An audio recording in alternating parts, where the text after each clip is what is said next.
Welcome to Energy Generation Net Power Producers. Our panelists today, our partner at Haynes and Boone LLP, Jeff Nichols, Chairman and CEO of Cholla Incorporated, Gideon Powell, Founder and Managing Member, Mothership Energy, Maura Yates, VP at Tenaska, Chris Hemschot, and CEO of Cudo Ventures, Matt Hawkins.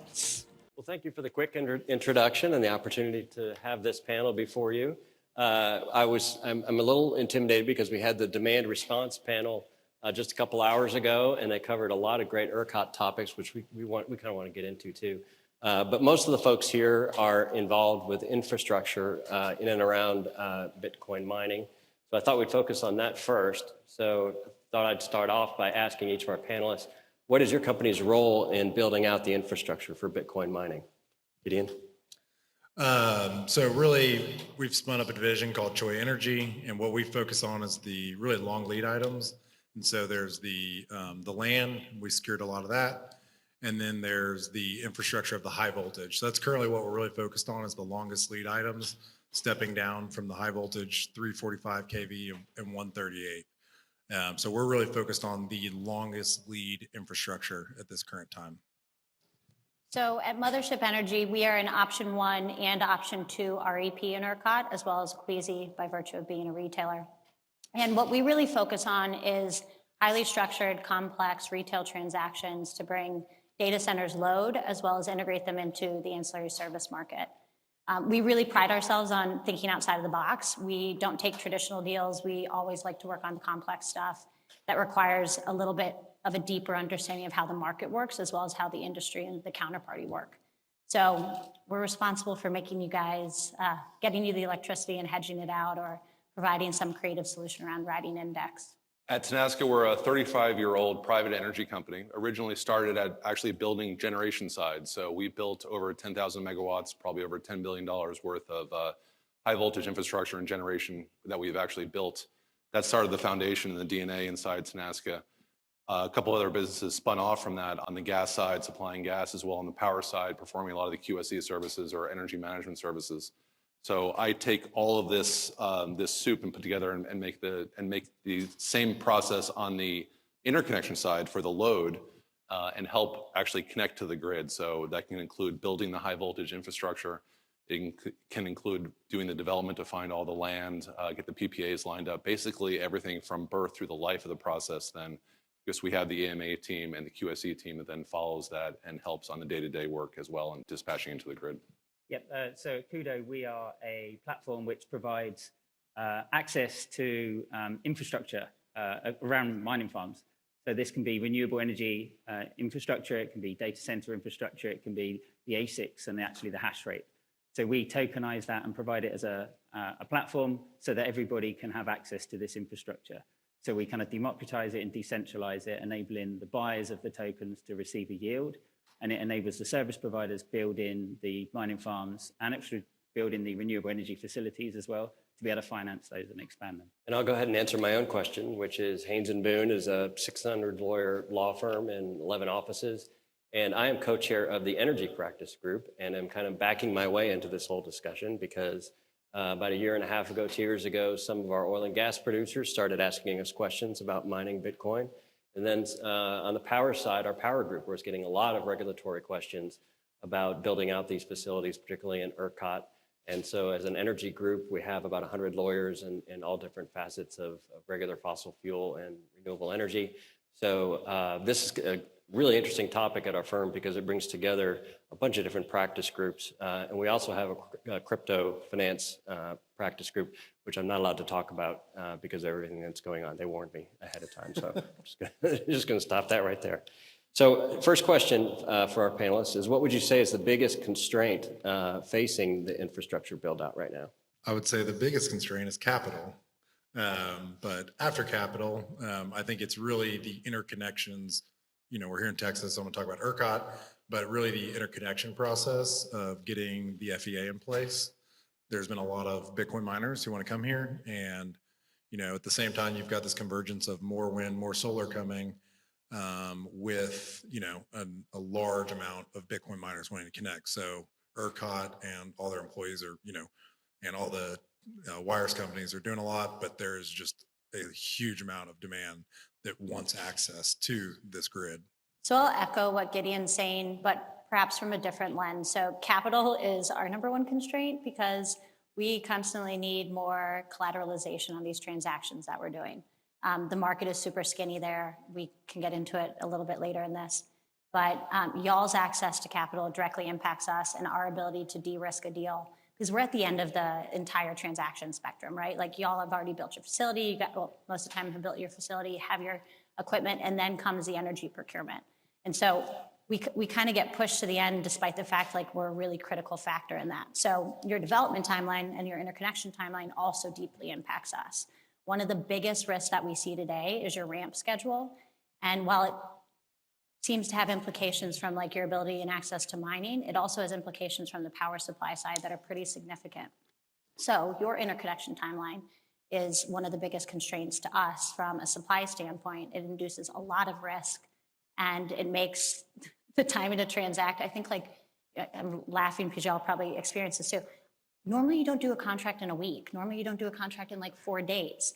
But y'all's interconnection machine delivery timeline like really drives a very, very fast timeline. And so as a result, playing with a bunch of those factors and it all rolls downhill and then we get left to clean it up or pull it together, better said, in the last couple of minutes. And I would echo some of that, but a slightly different flavor in that I do think that the interconnection times is definitely a stress point right now because the grids are struggling with having to have so many of these megawatts come in. Obviously, then everything that we're going through globally, the equipment itself is obviously a constraint. But on the capital side, I would kind of turn and emphasize that you really do need to include capital on the supply side when starting these projects from scratch. It is kind of like an afterthought, and so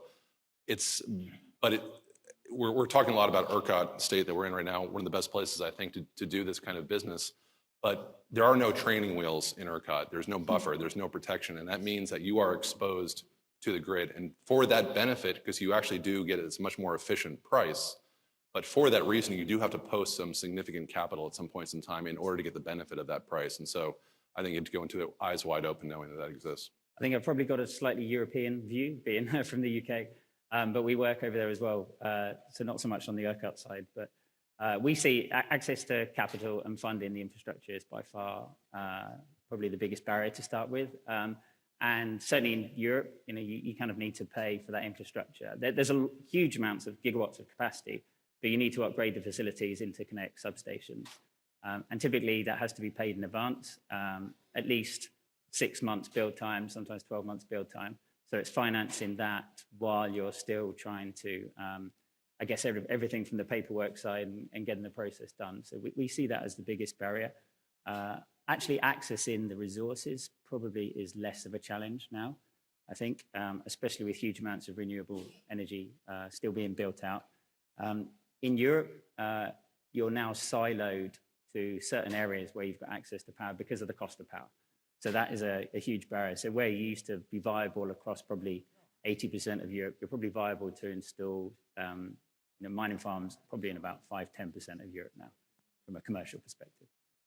Well, Matt, your comment about the large amount of capacity and Maura's discussion about ramp-up time is a nice segue into a topic we discussed when we were getting ready for this, which is the huge amount of projects in the queue and the difficulty in appreciating that and really understanding, what's going to get done. I mean, would you like to comment about, the queue and how to look at that from a developer's perspective? Yeah, I'll start. That's been one of the things that we keep on hearing about, and it's one of the things that the people that are kind of against Bitcoin and all this activity are using as kind of a stick to beat the industry with. And so I think it's all in our benefit to get more accurate on how much load is actually coming into the grid and coming into ERCOT, because that's going to, I think, calm a lot of the temperatures down, because there's a lot of fear and concern right now. There's been different ways of looking at that, but typically the way that a lot of the queues work in the ISOs is that everyone is essentially almost free to just ask for as much as they want. On the generation side, no one ever has a problem with that because they want to see hundreds of thousands of megawatts come to the grid. The exact opposite is true on the load side. They fear tens of thousands of megawatts coming to the grid, even if it's only going to be 2. So one of the ways that we're talking about in the Large Flexible Load Task Force of managing that risk is actually to have more of a defined process and actually essentially not make it free. So basically put some sort of dollar amount on that and in the form of a deposit is an idea that's popped up in order to get that a little more accurate and a little more truthful of perhaps, what is possible so that, folks don't necessarily put 10 projects in the queue if they really only plan on developing 1. To piggyback on what Chris is saying, so there are some more significant impacts on the market when more is in the queue. So when you look at like the pricing that you receive from suppliers, and when you look at, let's just take pricing that you receive from the suppliers. This is based on a forward curve. This forward curve is driven off forecasts within ERCOT that come off the interconnection queue, that come off the gen, the load.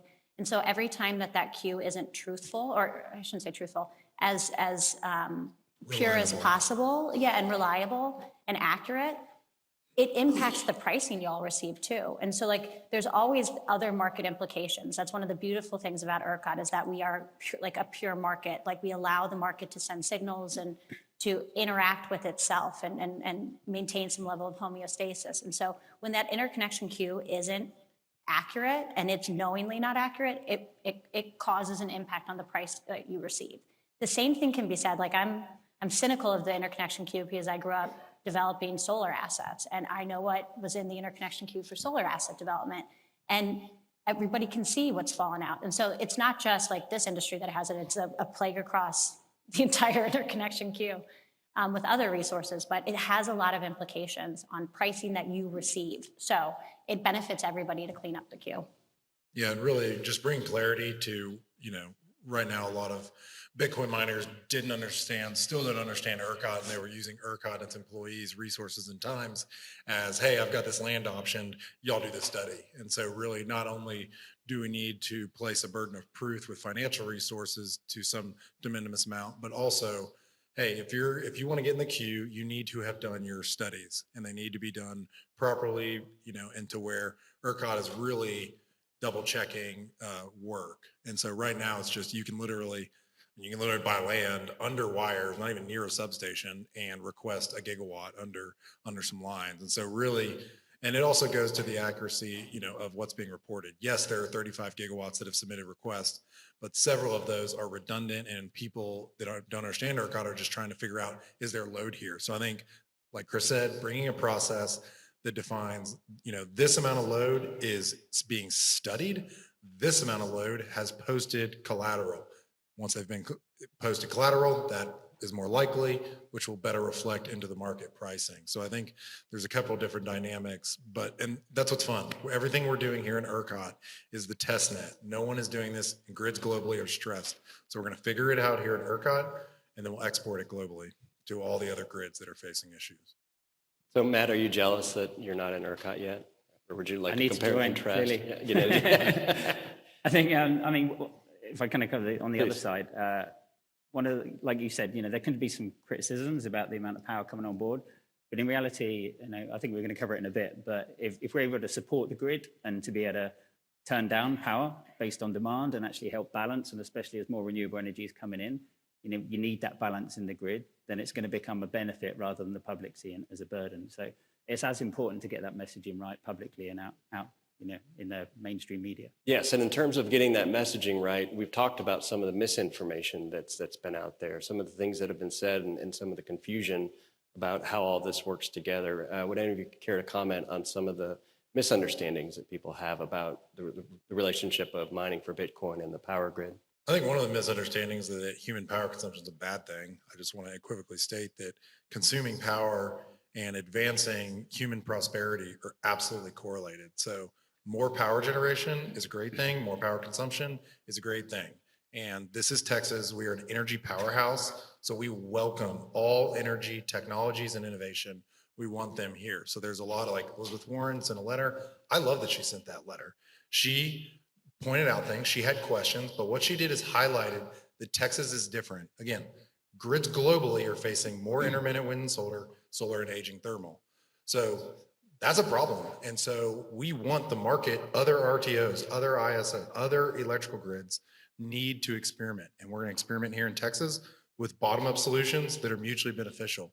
And that was one of the big problems early on in Bitcoin and early crypto mining was Bitcoin miners would locate in jurisdictions that did not have the regulatory framework that was mutually beneficial. It was take this price, leave it or love it. But, take it, don't negotiate. It was just impossible. These are, monolithic government corporations.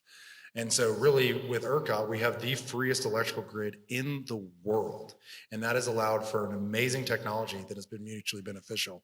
So I think just because we're going to consume orders of magnitude more power in this industry, that's not a bad thing. That's a great thing. And the fact that we can curtail because of the bottom-up signal pricing, that is an amazing thing. So really taking a principled approach to how do we reimagine grids is critical. And we need all technologies. I'm an energy maximalist. Batteries are cool. Wind is cool. Sun is great.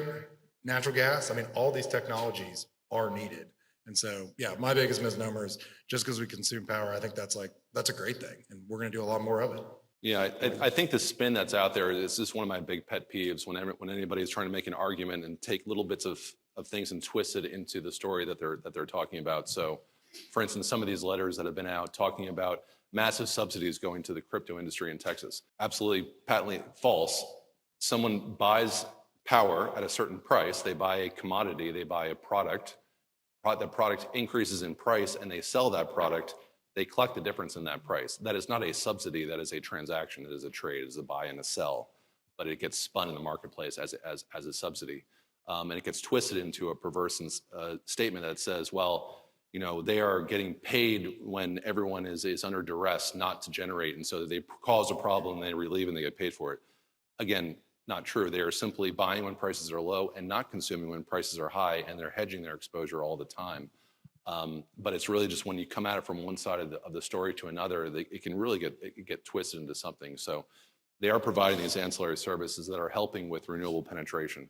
And ERCOT is, I think, a fantastic place to kind of make what some might call mistakes. I think that's the purpose of the experimentation, is to see what works and what doesn't in a way that's not regulated, where you can actually make these things happen. I was so amazed to watch this past summer, to watch how the different renewable resources have worked in Texas over the years to combine into such an actual flat product that we've actually seen before. So we started out, 20 years ago with wind power in West Texas, and then we moved to the South, and then Panhandle, and then solar comes in. In the meantime, we had CREZ coming to the marketplace. So we had all these different things that were market driven. It wasn't necessarily a regulatory thing per se, although they were obviously involved on the CREZ side and helping all that transmission come in. But in the end, if you look at wind was ramping up overnight and then coming off at the exact time solar was coming up, and the exact same time solar was coming down, you had the wind ramping back up again. That net production, because of how diverse ERCOT is and Texas is in terms of the geography between coastal, the Panhandle, and the different technologies themselves, it was an amazingly flat product. And I was actually pretty impressed how it's kind of a mistake, but it worked. The market functioned as it should have, sent the right price signals to incentivize the right levels of generation to come in. And yeah, that's again why ERCOT is such a pristine market to work in. And you see the value play out and be incentivized just through market economics. I think, again, it's saying or the bad news is saying, that Bitcoin mining is bad. And obviously that's not the case. It's got many good facilities around it. And one of them is if you take just other forms of what is happening with that energy at the moment. So flared gas, for example, is just going into the environment. You take that, turn it into energy, but it's siloed, so you can't usually do anything with it. That can save 70% on CO2. We work with renewable energy projects, and the only reason they're viable is because they're working with mining farm containers just being deployed on site. That increases their ROI, and it means that they can over-provision the renewable energy facilities. So you can build a 100-megawatt facility, but you only need 20 megawatts now. But you can afford to do that, which means the economies of scale are much better. The project is much more viable, and it's essentially subsidized by the Bitcoin mining in the meantime. So there's a lot of good, and I think that it's that messaging that isn't getting out. The highlights are just much easier to say Bitcoin's bad, isn't it, than say, actually, these are all the good things that it does. To piggyback one more thing on what Chris was saying, I think it's also the first time our industry here in ERCOT has had such a loud, vocal, present load as a resource. Like historically, LR in the market and entities that could participate on the buy-sell side, they weren't as vocal, they weren't as prominent, they weren't as well organized. You heard Brad and everybody say that there wasn't even an LR, what was it, loads and scatter LR resource until like 2017. And so it just wasn't as developed and centralized of a marketplace. Oil and gas was super present in it, but they weren't, again, necessarily as vocal. And so I think the fact that there's now a vocal and like a much bigger industry on this buy-sell side of the ability to be a consumer as well as a supplier gains this unwarranted attraction. Like a generator's not getting in trouble for liquidating their block that they have and making money on it. A trade shop's not getting in trouble for doing the exact same thing that data centers are doing. So like, why are mining sites getting called out on this? So it just seems like there's an attraction, like your industry has had more of a presence than most of the other industries in this space. So an unwanted byproduct for y'all. Yeah, I'll totally echo that. And I think that's what's so beautiful. I mean, I got into Bitcoin mining because of the philosophy behind it, of really the ethos of competitive markets, free markets, bottom-up solutions. I mean, all these principles that made America the most powerful nation in the world, these are enshrined in code on the Bitcoin network. And so really that's what's been so fun. The oil and gas business, it is, it's very difficult for a lot of companies to coordinate because there's a lot of trade secrets or whatever.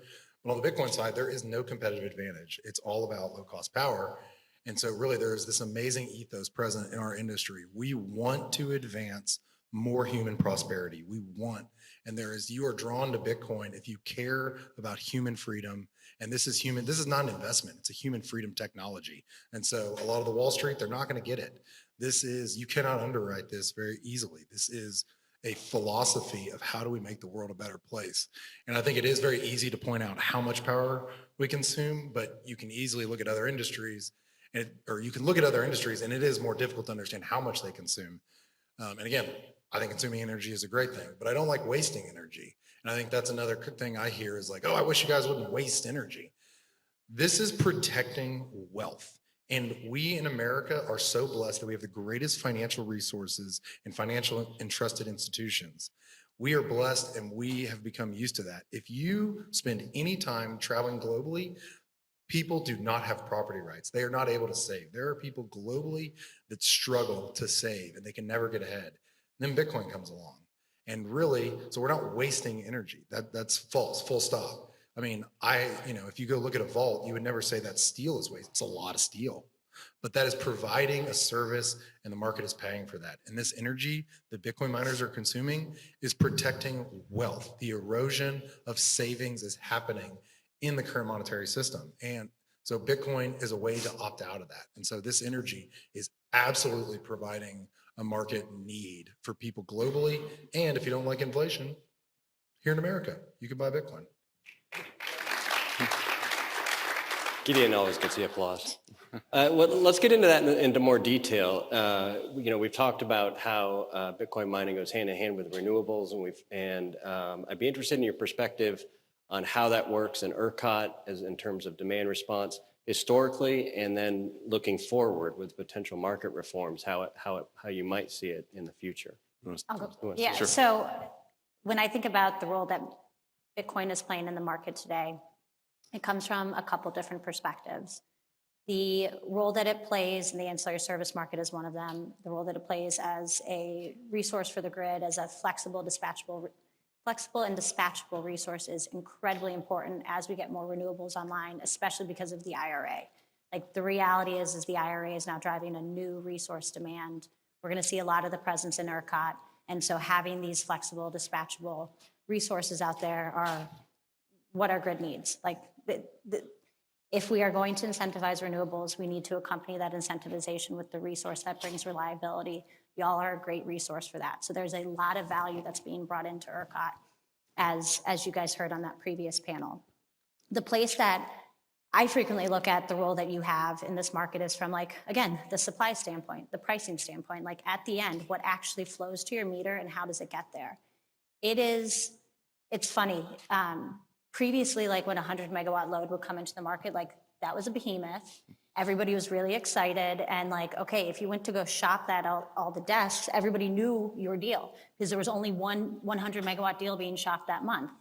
Now, it's funny, like I'm going to our desks daily and being like, hey, I need a 15 megawatt, hey, I need a 50, hey, I need 100. And all of a sudden the market has such huge volume that's being priced in that space that like you can't really spot the deals anymore. Like you can't tell if that's a Bitcoin facility that I'm pricing or just a retail book that I'm pricing.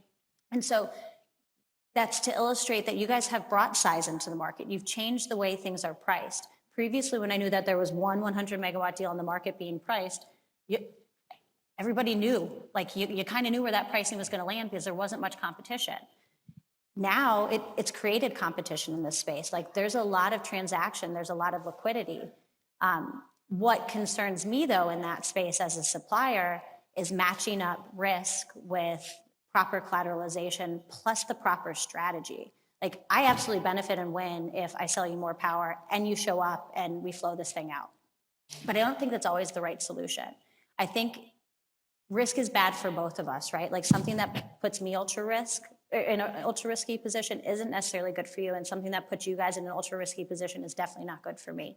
So this balance of risk is really important. I think it still hasn't found its appropriate balance yet, but we're getting there again as you guys bring more size and volume into the market. The reason I state that, like risk is like the risk that we wear are so concerning. I go back to that RAM schedule. If you get long a block of power, like, and this ties back to the conversation around incentivization. If you get long a block of power, chances are if you're liquidating the front part of the term, like hopefully you're in the money if you somehow don't show up for that RAM schedule.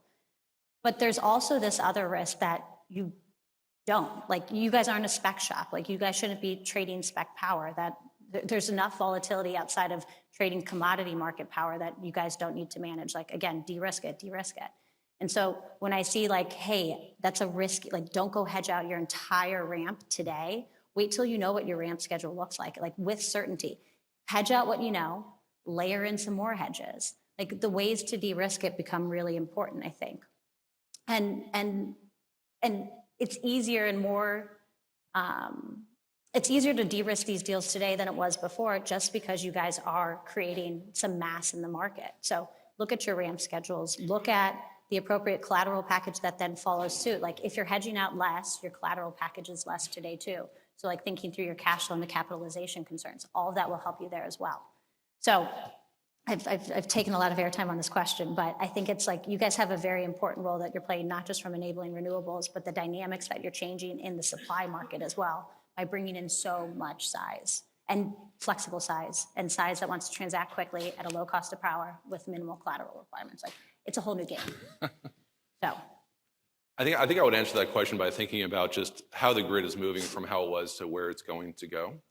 And so it started out really much as a hub and spoke model. Everybody's familiar with very large power plants, ultimately moving downhill, a little bit smaller until it finally gets down to the load and you have an ISO controlling that. We're moving into something that's much more of a web. It's much more interconnected, where you're blurring the lines between generation and load in ways that haven't existed before. And you're also looking at the supply side and the transmission side in ways that I don't think have existed before, as you're bringing in more distributed generation and more of this load. I think that the miners are the poster child and the best example of an almost perfectly elastic element within that model that exists much more so. We've always had interruptible load. We've also, ERCOT had it for 20 years down in Houston Ship Channel with load resources on the petroleum side and the chemical side. And those processes are fantastic and they're interruptible, but not nearly the same kind of flexibility as you get in an electric process that can shut down and sometimes even more important, start back up again on a moment's notice. So it's that kind of closed loop and the ability to respond to price in almost in a very efficient way that makes it an almost perfectly elastic example within that kind of new world that we're going into. So I think it's a good trend in the overall electrification. And those are the kind of things that the grid needs in order to increase that renewable penetration. So ERCOT is at the forefront in terms of how much solar and wind it has as a percentage of its grid, and it's going to keep on moving that way because of these kinds of products that can get there to kind of balance those bookends. And that balancing also helps with the longer term solutions because this interruptible load exists in a very important time because it can come in much quicker than new generation itself can come in. So when they're looking at building a new combined cycle unit, it might be 3 or 4 years down the road. So the price signals need to be there so that generation comes in. So this is acting in a way that can actually be a shock absorber in the meantime that can exist at a price signal and set those prices in the middle such that there actually are power prices that are approaching those high prices that they need in order to get that generation incentivized to build, that you don't get in kind of a boom bust, only a demand, only that marginal price being set by the newest generator in the grid. Matt, I'm going to ask you a specific question, but first I want to put in my 2 cents. I want to mention when I first had my aha moment was when Mark Cole, who's out there, I'll give him credit for this. He said, imagine the disintermediation of energy where you can turn energy into money without transportation.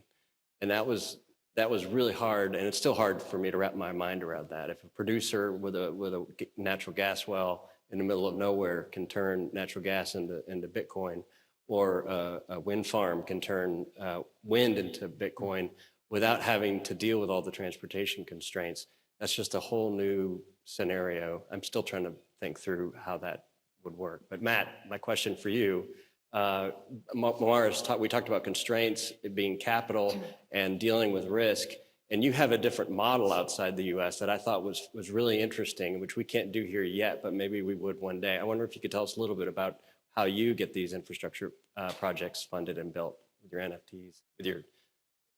For our actual solution, that is, yeah. you mean? Yes. So what we do is we work with farms that essentially need to raise the capital to continue to expand their business. And our network enables that we can, let's say you've got, I don't know, a petahash of hash rate. We can split that up either based on a miner basis or into a per hash rate basis, 100 terahash. And then those can be bought as tokenized assets anywhere in the world. So we kind of have a public version and a securities version. We have to do it in different ways in different regulations in different countries.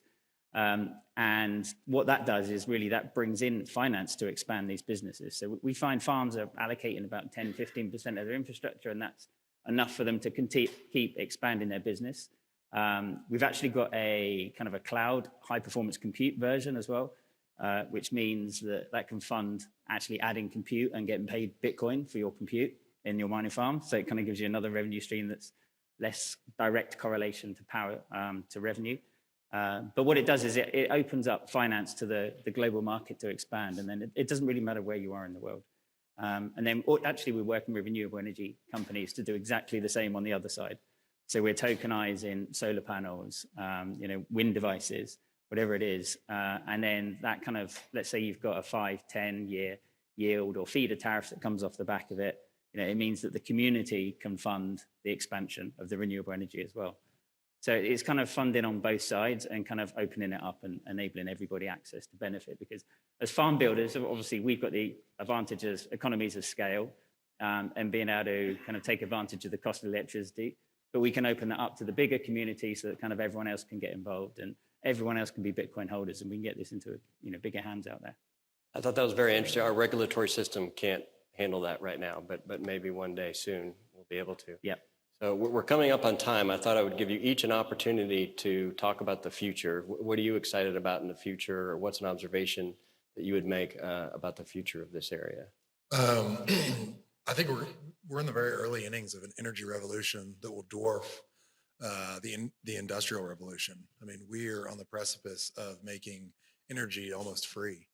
And with that, the foundation, we're going to build upon that. I mean, look, load is this. Now we have the technology to respond instantaneously to the gigawatts of changes. And so we're going to bring more stability, which is going to allow increased renewable energy penetration, which is the lowest form, marginal cost production of power. And with that, data centers, they're running out. I mean, we're entering a digital age.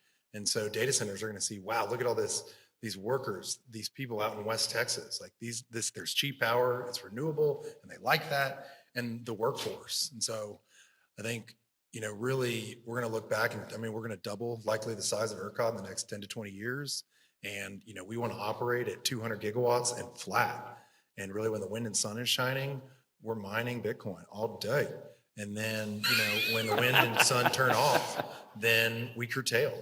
And so, but yeah, I think we're in the very, very early innings, but, we want feedback. It's personally very fulfilling. I've been doing this a long time. And it was just an idea early on that a few of us have seen, but we've gotten a lot of great feedback. Professionals, I mean, there are so many great ERCOT experts in this industry, and we want feedback. We want to engage. We want to be respectful, and the future is very beautiful, and the world needs this. All right, we're taking time away from the next panel, but would love any predictions, any bold predictions any of you would like to make? No? I would say I think there's going to be a lot more containerized solutions around the world that are being used as we go more renewable. They're going to be used to balance the grid because Bitcoin mining is arguably the best solution to do demand response on the grid that can be done in seconds and can come back up and provide that. And as we get more renewable, it's more and more needed. And it's a much better solution than just sticking in battery banks or siloed solutions where you're doing, water containment for energy. You can only do that in certain regions. So it enables us to distribute out the balance much better for renewable energies. Very good. Thank you very much. Yeah. I'm Lee Bratcher, the president of the Texas Blockchain Council. Thank you to everyone who came out to this year's summit, helping us make it the best one yet. Now more than ever, we need professional industry associations like the TBC to help craft effective policy instead of the CEOs of centralized exchanges roaming the halls of various state capitals or in DC. Texas is quickly becoming the center of the universe for Bitcoin, blockchain, and digital assets. If you want to be part of the future that we are crafting here in Texas, join the TBC today.